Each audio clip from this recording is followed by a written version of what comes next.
We are tiptoeing into, it's only a paper moon, so don't get so excited.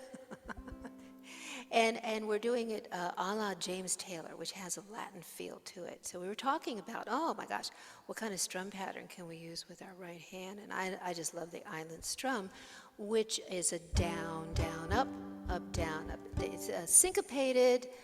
It's not symmetrical. The first half is different from the second half. It's supposed to cover a measure. How do we break it in half? So that we're playing a G, looking at the intro, we have a G for 2 beats and an E minor 7 for 2 beats. What do we do?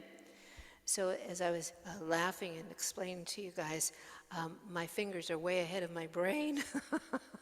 Maybe that's a good thing. So I was watching my fingers. What are you doing?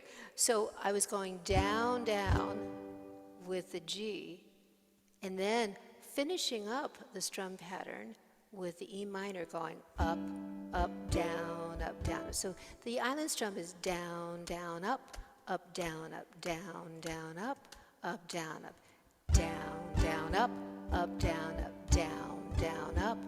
Let me slow it down. 2, 3, 4.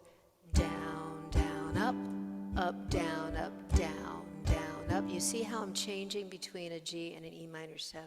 2 good chords to work on this. 2, 3, 4, down, down, up, down, down, up, down, up, down, down, up, down, up, down, up, down, up, down. So listen, you guys. Let me turn off the